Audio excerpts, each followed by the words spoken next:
and Varnum. I am the co-host of Wines We Drink, and in my full-time job, I am the executive director of the Red and Black, which is an independent, nonprofit, student-led media organization serving the Athens and University of Georgia communities. I also teach podcasting at the journalism school at the University of Georgia. And my name is Keith Herndon. I'm also a co-host of the podcast Wines We Drink. And my day job is serving as a professor in the journalism department. I teach a course that I've developed in food journalism, which is kind of an extension of some of the wine training that I've done. I'm a certified sommelier and a certified wine educator. As I was going through some of this training back during the pandemic, one of the requirements with the Asia Pacific Wine and Spirit Institute, where I got my certification as a wine educator, is that I needed to do several projects that were industry related. Not being in the industry itself, I needed to come up with an idea that would qualify. And the idea of a wine podcast kind of hit me. And so I called my former student and partner in crime and said, hey, would you help me with this? And that's how I got started. We did it initially one season for the certification process. And then we had a lot of fun doing it, and we kept going. It's taken all kinds of varieties of shapes over the last coming up on 5 seasons. Right. And so it's been a lot of fun to learn and grow together as co-hosts and as producers of a show, but also responding and interacting with the audience that we've been able to build organically has been really special.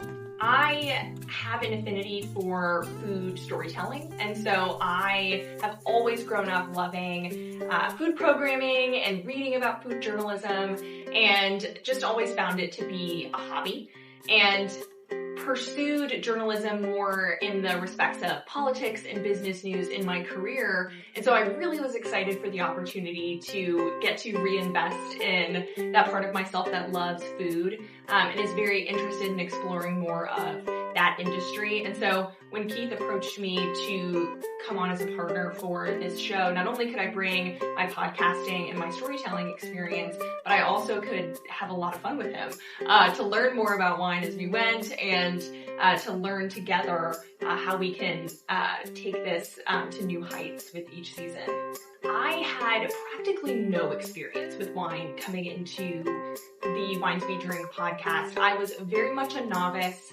I will say I dabbled in tasting different wines and that sort of thing, but I really didn't understand what all goes into the bottles and the wines that we drink, the stories that can be found behind each label, and just how magical, honestly, the industry can be, and all of the mysteries and myths and exciting pieces that are to be explored in that industry. I had an inkling that I would love it, again, just from loving food and the stories behind food and the connectivity that can come behind cultures and families and friends around a shared meal.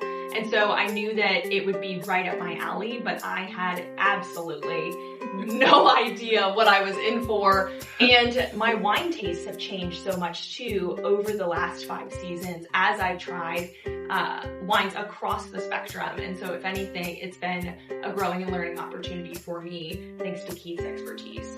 Well, I think I'll add that even going into it in that very first season, though, we knew that Charlotte had some culinary skills.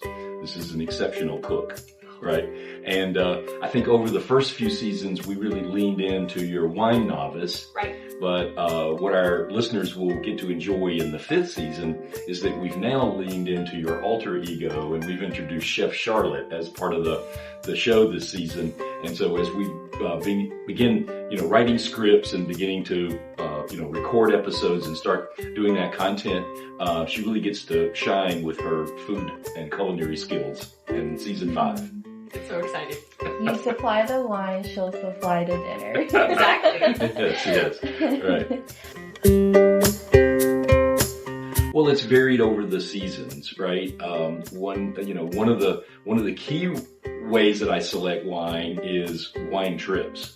Where have I been, right? I travel a lot to drink wine and visit wineries and explore new wine regions. So a lot of the wines that we have featured have been a direct outgrowth of where I've traveled to. Another thing is I'm a guest sommelier at the Tap Athens Wine Tasting Market and host quite a few tastings there, which introduces me to a lot of different wines and a lot of different things. So sometimes the wines that we've selected have come from that. Season 5 is a little different in that season 5 will be completely based around the wine book that we created. I was the kind of the author interviewer for Wine Conversations, Exploring Mystery, Meaning, and Myth. It's a great compilation of 16 expert interviews. Charlotte served as our editor, and as a little shameless plug, we won the Silver Award in the Nonfiction Book Awards. A little sticker there, very right, cool. Right. So all 12 of our episodes in season 5 are inspired by the various interviews that we have included in the book. Some directly mentioned wines.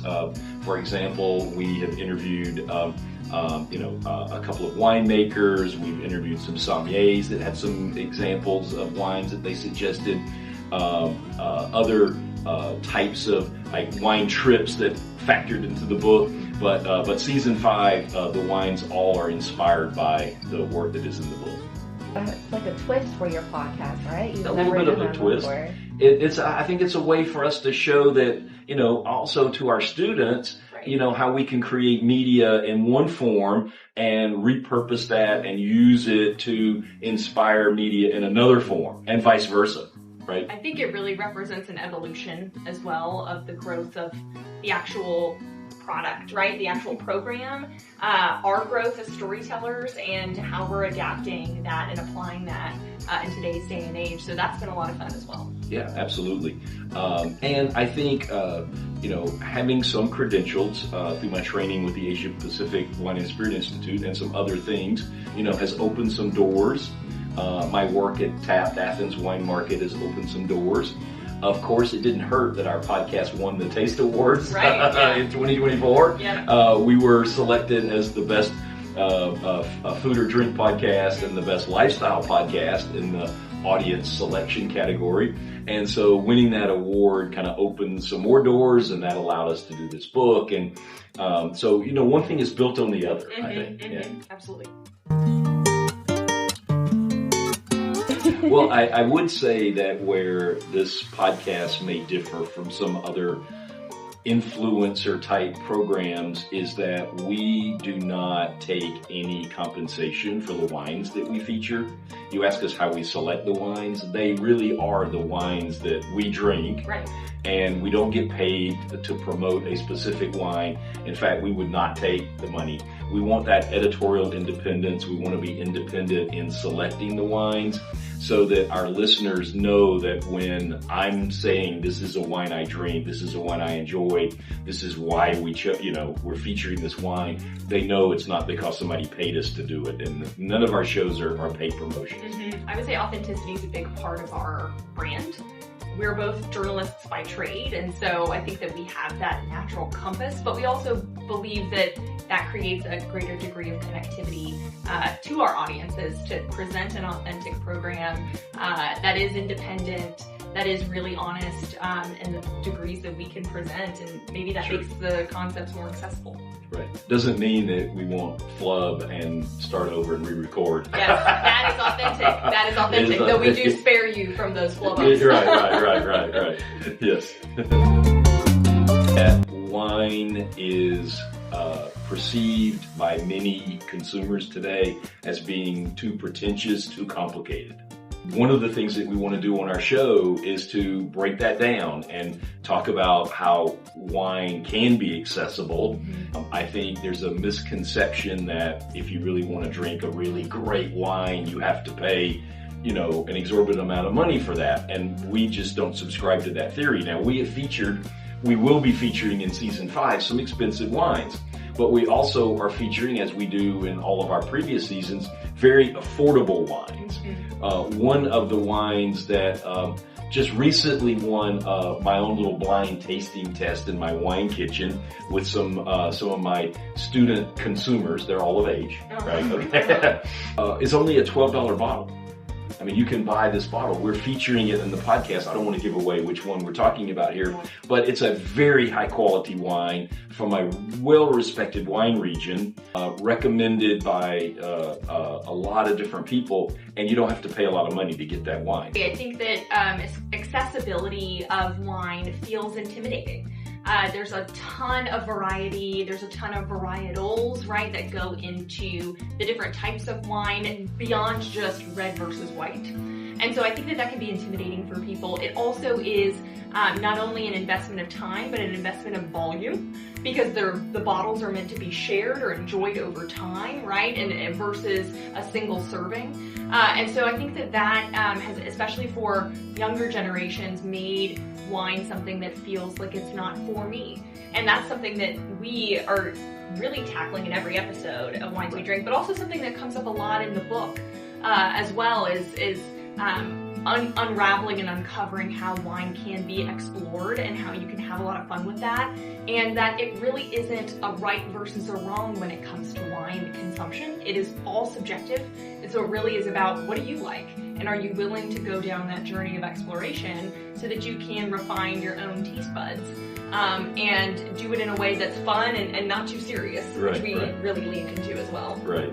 And to answer your second question about, undiscovered regions and things, there are undiscovered regions all over the world where I think that wines are really good, but we might not think of them. One comes to mind is what we did on last season's episode, is a wine from Georgia, the country of Georgia. We had a fantastic Saperavi. Oh my gosh. It was just a delicious wine, and a great story too. Yeah, a great story behind it, and so I think that that's an undiscovered region, or well, I don't want to say it's undiscovered. It's just not as popular in the United States as some other regions.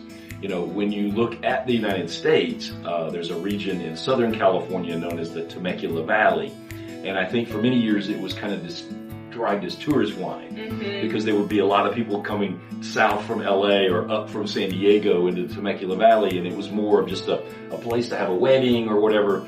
But a lot of those wineries have really invested in quality in the last few years, and we featured a wine from the Temecula Valley last year where I visited a couple of times, and it was a native yeast Viognier that is just exceptional wine.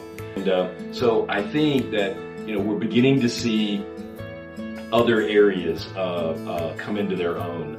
I'll also add too that there are so many regions that, from a novice perspective, you don't often think about. You think of Napa when you think of the U.S., right? Maybe not the Finger Lakes or Temecula Valley. You think of Italy and France as being, primary producers, maybe not Germany as much. We explore those very well-established regions, but were new to me as an average consumer in the show. You mentioned the country of Georgia, South Africa wines as well. All of these are very well-established regions, but maybe were new to you as an audience member. They were certainly new to me in many ways for those earlier seasons. And I think that that's also really fun, as well as sort of uncovering something that's been there all along, almost. Right, yes. And so, even as regions are changing and as the climate is changing, there's also some fun exploration around those regions that have been there for maybe even longer than some of those wineries or regions that you often think of. And that exploration has been fun. When you think about, Georgia, it's certainly been making wine. I think we've discovered from the research on the episode, almost 8,000 years, right? It's one of the oldest places where wine has ever been made. The tradition and the production methods there, it's just a fascinating thing to start digging into some of those hidden gems. Yeah. But let me start. I wouldn't say skeptical. I want there to be better quality. We are seeing more and more people interested in very low alcohol wines or zero alcohol wines. And the technology is coming there to start making some de-alcohol wines, but the quality of many of those labels just aren't there yet. Yeah. And I'm of the opinion, if you really want a zero alcohol beverage, don't force yourself to drink a bad zero alcohol wine just because you don't want alcohol. Find something else, get a coffee or a tea or something else, a cannabis infused beverage or any of those, that might be better. But so I think zero alcohol wines, low alcohol wines are a trend. They have to get better in order for them to have staying power in the market. So that's one of the things. And then certainly Charlotte can address this, but we keep featuring and talking about wines that are organically produced and or biodynamically produced, and those I think that's an important trend. Yeah, I would agree with that. I think especially we are seeing trends in general with kind of conscious consumerism. People want to know what goes into the products that they buy and want to shop and source sustainably. And so those markers are incredibly important with understanding the footprint of each bottle that you're seeing on the shelves. And we're seeing a trend of more and more consumers wanting to understand what all that means to be an organic wine or to be a low footprint wine. And I think that we will continue to at least seeing trends where wineries will need to address that, right? They'll need to be more transparent with that. I think we also often talk about the constant debate over screw cap versus a traditional cork.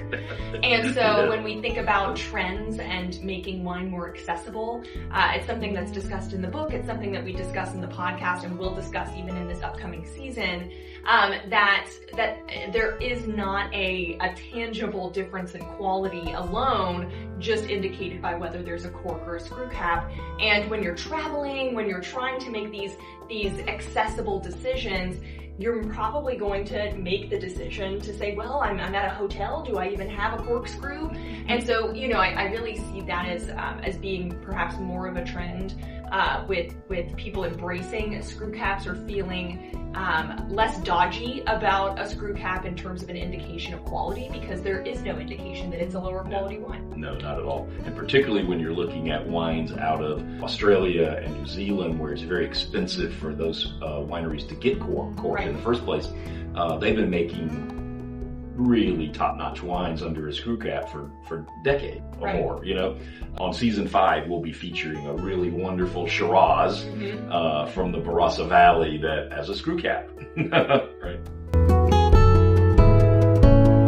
So I'm pretty much in charge of selecting the wines, obviously with Charlotte's input on what we're going to ultimately do as our final lineup.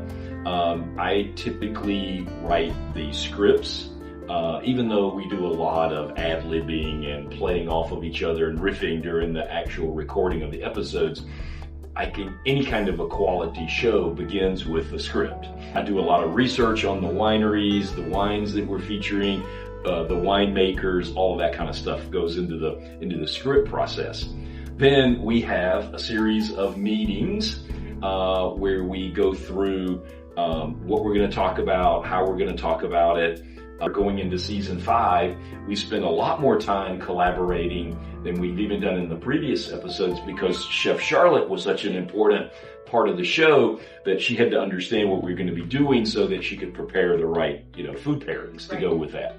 We come to the recording day and it's a joint effort to record, and then all of the heavy lifting then shifts over to Charlotte for the production side of it. Right, so then once everything is recorded, that's really where I take the other side of the seesaw and I produce the actual episode. So what that consists of is going through and cleaning up any flub ups or any stumbles, adding in our introductions and our outros, our music transitions. We also have played around with in the past and will continue to play around with in season 5, you'll see, with interviews or other recordings that we filter throughout some of the episodes. And so I end up spending some time sort of really crafting all of that together before we export that final product and then get it set up for distribution on all of the major podcast platforms. We'll take some credit for the word that Charlotte used earlier, authentic, right? We really believe that what we're doing is fun. Yeah. And we really believe in the wines that we're drinking on that episode. Many of the wines, we've already tasted, we've already selected them for a reason, but then we open it that day in the wine kitchen and we smell it again and we taste it again. And sometimes it opens up a whole new world. I mean, so every wine, every bottle is somewhat different. And I think we bring that enthusiasm to the podcast, right? And that's authentic. And I'm not saying other people out there aren't doing the same thing, but we do come at it from a perspective of just that we enjoy the wine and we enjoy what we do.